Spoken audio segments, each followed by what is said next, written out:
En la actualidad, miles de especies marinas de océanos, ríos y lagos se han visto perjudicados, principalmente por empresas que arrojan desechos químicos al agua, sin tomar en cuenta las medidas preventivas y de seguridad que deben seguir al deshacerse de estos residuos. Esto ha dado mucho de qué hablar a lo largo del tiempo, pero desgraciadamente aún no se ha tomado la conciencia necesaria al respecto. Es por esto que se aborda en el siguiente video una de las situaciones más perjudiciales para el ambiente, los derrames químicos, y de manera más específica, los derrames de petróleo. Los derrames de petróleo ocurren por diversas razones. Sin embargo, la más común de estas es la ruptura o falla de las tuberías de empresas petroleras, seguidas por derrames causados por accidentes de buques o camiones. Si bien, al tomar en cuenta que el petróleo forma parte del grupo de los hidrocarburos y que, por tanto, no es soluble en agua, los derrames de esta sustancia generan un gran impacto realmente negativo en los océanos. Es decir, cuando los derrames ocurren en un cuerpo de agua, los productos tóxicos del petróleo permanecen por mucho tiempo en la superficie, evitando que el aire entre en el agua, afectando directamente a peces, animales y plantas. Los derrames de petróleo también pueden afectar a los seres humanos, puesto que al permanecer ciertos productos químicos en el agua, se vuelve insegura para su consumo, incluso después de que el petróleo visible haya sido retirado.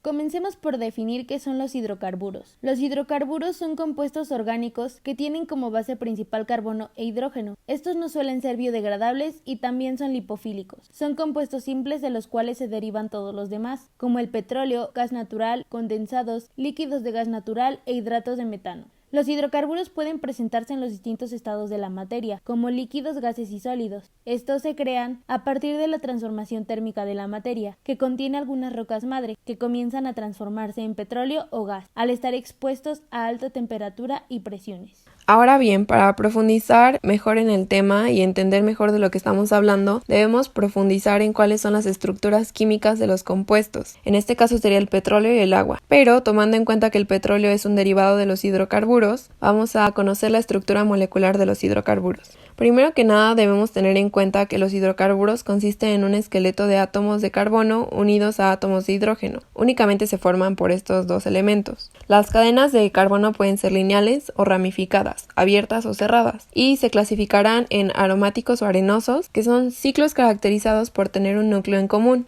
A este se le llama benceno. Y estos aromáticos se dividen en dos, que serán los monocíclicos y policíclicos. Los monocíclicos se forman a partir de la sustitución de una molécula de hidrógeno del anillo bencénico por cadenas naturales, que son residuos hidrocarbonados. Por otro lado, los compuestos policíclicos contienen dos o más núcleos de benceno, como se muestra en la imagen. Los alifáticos son aquellos constituidos por carbono e hidrógeno y caracterizados por no ser aromáticos, es decir, sus cadenas pueden ser tanto lineales como ramificadas, pero no tienen benceno en su estructura. Los hidrocarburos saturados o alcanos están compuestos en su totalidad por enlaces simples.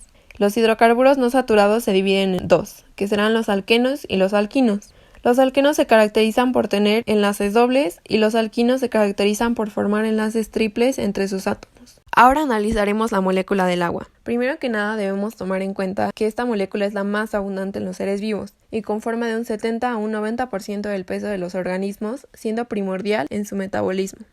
Esta molécula está formada por un átomo de oxígeno y dos átomos de hidrógeno.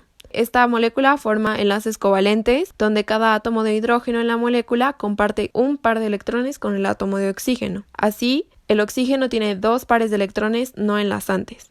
Es entonces que existen 4 pares de electrones rodeando a un átomo de oxígeno, 2 pares que forman enlaces covalentes con los átomos de hidrógeno y 2 pares que no son compartidos en el lado contrario. Una vez que conocemos las estructuras químicas de los hidrocarburos y del agua, vamos a revisar sus propiedades físicas y químicas. Bueno, como ya había mencionado anteriormente, los hidrocarburos son un conjunto de compuestos formados únicamente por carbono e hidrógeno y se organizan en diversas estructuras dependiendo del tipo de hidrocarburo. Para estos compuestos, el punto de ebullición aumentará a medida que se aumenta la cantidad de los átomos de carbono o el tamaño de la molécula. Esto se debe a que las fuerzas intermoleculares son mayores cuando la molécula es más grande. Por ejemplo, el punto de ebullición del butano es de menos 0.5, mientras que el punto de ebullición del nonano es de 150.8. Sucederá lo mismo con la densidad, es decir, esta propiedad también aumenta cuando la molécula es de mayor tamaño. Por su parte, los hidrocarburos se caracterizan por ser insolubles en agua. Esto se debe a que las cargas eléctricas de cada molécula están separadas y por lo tanto son sustancias polares. También una de las propiedades químicas de los hidrocarburos es su combustibilidad. Todos los hidrocarburos pueden llegar a la oxidación completa ante la presencia de oxígeno o de una fuente de calor. Por otro lado tenemos el agua. El agua presenta una anómala variación de su densidad con respecto a su temperatura, es decir, la densidad del agua en su estado líquido suele ser de 0.958 kilogramos por litro a una atmósfera de presión, y se mantendrá siempre y cuando permanezca en un rango de 0 a 100 grados centígrados. Sin embargo, cuando la temperatura baja a los 0 grados y pasa al estado sólido, su densidad disminuye hasta 0.917 kilogramos por litro. Finalmente, en estado gaseoso, a una temperatura superior a los 100 grados centígrados y una atmósfera de presión, su densidad disminuirá a 0.596 kilogramos por metros cúbicos. Bueno, para poder identificar los diferentes tipos de fuerzas, primero debemos saber qué es una fuerza intermolecular. Estas se pueden definir como las interacciones que existen entre átomos cuando estos se unen para formar un compuesto. Ahora veremos los diferentes tipos de fuerzas intermoleculares que se llevan a cabo dentro de los compuestos. Primero hablaremos un poco acerca de las fuerzas de dispersión. Este tipo de fuerzas se encuentran en compuestos de tipo no polar. Los puentes de hidrógeno son interacciones entre átomos de hidrógeno con átomos más electronegativos. Cabe destacar que los átomos de hidrógeno de este tipo de enlaces deben estar unidos a átomos muy electronegativos, tales como el oxígeno, el flúor o el nitrógeno. Después tenemos a las fuerzas ion-dipolo. Estas se dan cuando una molécula polar interactúa con un compuesto iónico. Debido a que los compuestos polares tienen dipolos, estos son capaces de interactuar con los aniones y cationes de los compuestos iónicos. Esto da lugar a las interacciones de tipo ion-dipolo. También tenemos las fuerzas dipolo inducido. Este tipo de fuerzas se hace presente cuando un compuesto covalente puro interactúa con un ion. Las cargas del ion son capaces de polarizar la molécula covalente. Esto le induce un dipolo, de ahí su nombre. Las interacciones dipolo-dipolo son las que se dan entre compuestos con momentos dipolo permanentes. Los hidrocarburos que componen el petróleo en su mayoría solamente experimentan fuerzas de dispersión debido a su naturaleza no polar. ¿Por qué el petróleo permanece en la superficie del agua? Bueno, el petróleo es una materia prima que se considera fundamental. Sin embargo, a menudo ocurren accidentes que traen consigo consecuencias devastadoras que generan un gran daño ecológico. Al derramarse un hidrocarburo en ecosistemas acuáticos, como lo son los mares, ríos o lagos, este empieza a esparcirse por la superficie. Su velocidad va a depender de su viscosidad y volumen. En ese caso, aquellas moléculas presentes en el petróleo que tengan una poca viscosidad son capaces de esparcirse más rápido que los que tienen una alta viscosidad. A medida que esto sucede, su grosor disminuye, cambia su aspecto y hasta su coloración. ¿Pero por qué queda el petróleo en la superficie? Como sabemos, los hidrocarburos cuentan con enlaces muy distintos a los del agua y esto hace que sea insoluble en ella, por lo que al interactuar va a generar una capa que impedirá la unión. Todo ello igual dependerá de la composición, de la temperatura o la turbulencia del agua, pues los componentes con más peso del petróleo son completamente insolubles. Por el contrario, los más ligeros, como suelen ser aromáticos de tipo benceno y tolueno, son un poco solubles.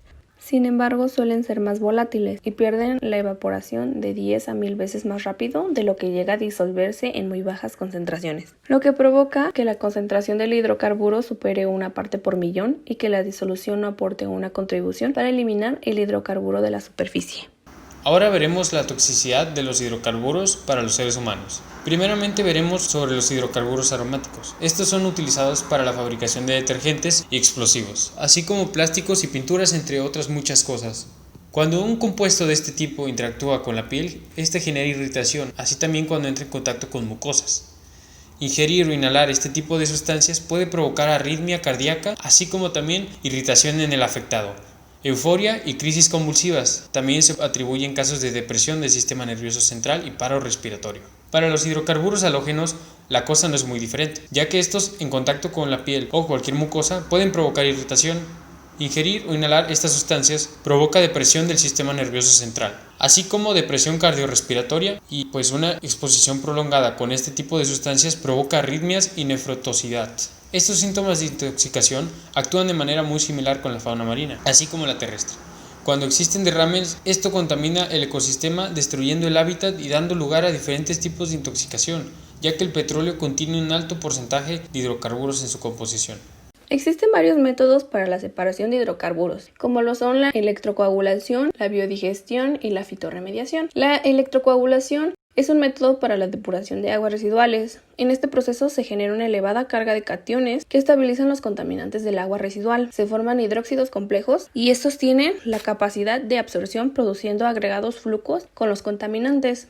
Este permite la eliminación de contaminantes como aceites, grasas, como metales pesados, coloides, moléculas orgánicas, colores, etc., que están en suspensión disueltos en cúmulos de aguas residuales muy diversas, procedentes de las industrias. Por otro lado, la biodigestión es una solución viable para los derrames de crudo y descontaminación de los ecosistemas acuáticos, con la utilización de bacterias para la limpieza en caso de desastres de este tipo. Fitorremediación. Esta opción también es una alternativa potencialmente viable con el acertado uso de ciertos tipos de plantas. Las ventajas son que las plantas son capaces de llevar a cabo reacciones químicas descomponiendo el hidrocarburo para transformarlo en compuestos menos nocivos para el ambiente, aunque también tiene sus contrapartes porque algunos tipos de plantas son muy sensibles a los compuestos que existen en el petróleo, por lo cual se necesita un profundo análisis de la zona para poder determinar qué clase de planta es viable para la filtración. También se conoce otra técnica para purificar el agua contaminada por el petróleo. Esta opción emplea un filtro de algodón recubierto de un polímero para separar el petróleo del agua. Este filtro ya ha sido aprobado con éxito en varios lugares y muestra al mismo tiempo condiciones para la limpieza del agua y para preservar el petróleo derramado. Pero ¿cómo puede haber un daño ecológico? Según numerosos estudios que se han realizado, la contaminación en los suelos y en las aguas se debe principalmente a derrames accidentales que ocurren durante la exploración, extracción y transporte de hidrocarburos. Pero según las estructuras químicas, ¿cómo pueden dañar estos compuestos el ambiente? El petróleo es una mezcla muy compleja que contiene principalmente hidrocarburos y compuestos con heteroátomos, como el azufre, el nitrógeno, el oxígeno y bajas concentraciones de constituyentes metálicos. En el medio acuático, que es un compuesto polar, debido a los momentos dipolares de los enlaces dispuestos, el principal problema con respecto a la contaminación de hidrocarburos son los derrames de petróleo. Debemos tener en cuenta que los hidrocarburos forman parte del petróleo, son sustancias muy apolares y por lo tanto no son miscibles en agua. Sin embargo, sí son capaces de dañar a los ecosistemas. Los ecosistemas que son más afectados la mayoría de veces son dependientes de plantas y de algas. Estas praderas marinas suelen tener un gran daño, así como los arrecifes de coral, pues muchas de las algas viven en simbiosis con los corales. Por otro lado, las especies que se encuentran viviendo como algún sustrato, en ejemplo las esponjas, tampoco pueden huir de este tipo de agresiones. Al penetrar los componentes del petróleo en el metabolismo de especies como algas, mejillones y almejas, que son sumamente sensibles a los contaminantes, se puede generar inhibición. Asimismo, la acumulación de tóxicos en su membrana celular ocasiona la dificultad entre la interacción del mundo exterior y sus células. De igual forma, especies como las tortugas, los delfines o las ballenas que deben de subir a respirar a la superficie entran en contacto con este tipo de vertido y pueden sufrir obturaciones en sus vías respiratorias. En el caso de las aguas subterráneas, el mayor deterioro se manifiesta en un aumento de la salinidad como consecuencia de algunos elementos que también forman parte del petróleo. En estas situaciones, al aumentar el contenido salino en mantos acuíferos, el agua se vuelve nociva para el consumo, afectando nuevamente no solo a nosotros como humanos, sino a todas las especies que dependamos de ellos. Los derrames de petróleo en tierras tienen también consecuencias severas. Los hidrocarburos producen una alteración del sustrato original, en que se implantan las especies vegetales, dejando suelos inutilizables durante años. La flora que solía crecer en estas regiones puede cambiar drásticamente e incluso especies endémicas pueden desaparecer por completo al ser destruido su hábitat. Otro claro ejemplo son las aves, que al descender a conseguir alimento pueden quedar atascadas en estas sustancias espesas, tales como lo es el petróleo, quedando parte de este vertido en sus plumas. Esto les provoca hipotermia, debido a las propiedades aislantes que presentan los hidrocarburos. Algunas otras veces intentan limpiarse y lo ingieren. Como consecuencia, provoca su muerte. ¿Pudimos generar alguna reflexión sobre esto? Gracias a esta información nos hemos puesto a pensar en puntos de vista distintos. Por ejemplo, ¿cómo afectaría un derrame de petróleo en áreas donde se ocupan ríos y lagos para el consumo de ella misma? O en cultivos para las personas e incluso en la ganadería. A pesar de que existen alternativas para separar los hidrocarburos del agua, no hay forma de avalar que el agua es pura para consumo humano, como lo era antes, después de estas situaciones. A partir de esto, decidimos generar algunas soluciones prácticas y propuestas, que podrían tener un gran impacto, disminuyendo los riesgos que trae consigo. Asimismo, logramos obtener un análisis profundo de todos los temas relevantes al tópico, para poder de esta forma proyectar nuestras ideas y aplicarlas de forma realista. A lo largo de la duración del proyecto, hemos logrado comprender cómo las propiedades de los elementos, como su geometría, su polaridad y su solubilidad, se relacionan estrechamente con cómo sucede un derrame de petróleo. Inclusive factores como los puntos de ebullición y viscosidad se pueden usar para manejar este tipo de situaciones. Por último, podemos decir que el derecho al medio ambiente no se ha respetado de tal forma, pues este dice en el artículo 4 de la Constitución, aplicado en 1999, que toda persona tiene derecho a un ambiente adecuado, todo esto para su desarrollo y bienestar. Sin embargo, al existir este tipo de accidentes, podemos concluir que las empresas no reciben un castigo por parte del gobierno que haga que se limiten a que estas situaciones ocurran y sigan un protocolo de seguridad.